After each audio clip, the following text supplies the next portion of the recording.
నేను శీలా. అంబేద్కర్ కోనసీమ జిల్లా మలికిపురం మండలం విశ్వేశ్వరాయపురంలోని వివేకానంద స్కూల్ విద్యార్థులు అరుదైన ఘనత సాధించారు. 1M1B సంస్థ ఆధ్వర్యంలో జాతీయ స్థాయి ప్రాజెక్టు సెలక్షన్స్ లో 15 మందిలో ఏపీ నుండి వివేకానంద స్కూల్ విద్యార్థులు భువన, రోజలిన్ ఎంపికయ్యారు. ఈ నెల 24న ఢిల్లీలోని రాష్ట్రపతి భవన్లో ప్రెసిడెంట్ సమక్షంలో ప్రాజెక్టును వివరించి ముర్ము ప్రశంసలు అందుకున్నారు. బాలికలను స్కూల్ ప్రిన్సిపల్ ప్రసాద్ ఘనంగా సత్కరించారు.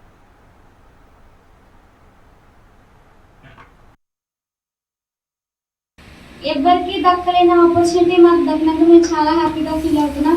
1M1B వాళ్ళు మమ్మల్ని రిసీవ్ చేసుకున్న పద్ధతి కానీ ప్రతి ఒక్కరు మాకు ఎలా చెప్పాలి ఏంటి ప్రతిదీ క్లియర్గా ఎక్స్ప్లెయిన్ చేసి ఎలా ఉండాలి అని ప్రతిదీ చెప్పి మమ్మల్ని గైడ్ చేసినందుకు మేము 1M1Bకి చాలా థ్యాంక్స్ చెప్తున్నాం. అక్కడ 1M1B ద్వారా మేము వెళ్ళినందుకు చాలా హ్యాపీగా ఫీల్ అవుతున్నాం. మేడం ప్రెసిడెంట్ గారు కూడా మనం చాలా బాగా రిసీవ్ చేసుకున్నారు. అక్కడ మేము చెప్పిన ప్రతిదీ ఇంటికి చాలా బాగా విని దానికి మంచిగా చెప్పినందుకు మేము చాలా హ్యాపీగా ఫీల్ అవుతాం. మొత్తం రాష్ట్రపతి భవన్ మొత్తం తిప్పి ప్రతి రూము ఏంటి దాని చరిత్ర ఏంటనేది మొత్తం అంతా చెప్పారు. దానికి మొత్తం మేము విని ఏంటి ఎందుకు కట్టారు రాష్ట్రపతి భవన్, దానికి ఉన్న స్పెషాలిటీ ఏంటనేది మొత్తం అంతా తిరిగి మేము చాలా తెలుసుకున్నాం. ఇక్కడ తెలుసుకున్న దానికంటే అక్కడికి ఇంకా చాలా తెలుసుకున్నాం. సో ఈ ఆపర్చునిటీ ఇచ్చినందుకు మేము చాలా హ్యాపీగా ఫీల్ అవుతాం. Thank you.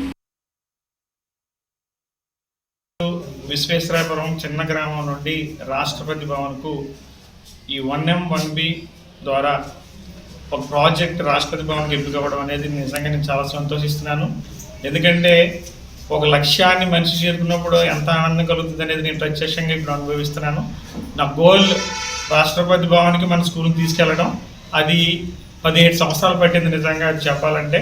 ఈ 17 సంవత్సరాలు కూడా నిరంతరం విద్యార్థుల యొక్క ఆలోచనలు మెరుగుపరచడం కోసం వివిధ కార్యక్రమాలు మేము నిర్వహించడం, దానికి తోడుగా 1M1B ఆర్గనైజేషన్ ద్వారా పరిచయమైన సాగర్ గారు మరి ఈ ప్రాజెక్ట్ని young change makers of India ఆ షోకేజ్ ప్రోగ్రామ్ ద్వారా రాష్ట్రపతి భవన్కి మన ప్రాజెక్ట్ని ముందుగా నామినేట్ చేయడం జరిగింది. తద్వారా దాన్ని మెరుగుపరుస్తూ దాంట్లో ఉన్న లోపాలను సరిచేస్తూ వాళ్ళ ఎంటైర్ టీం అంతా కూడా చక్కగా సపోర్ట్ చేస్తూ విద్యార్థులను అక్కడికి ఎంకరేజ్ చేయడం జరిగింది.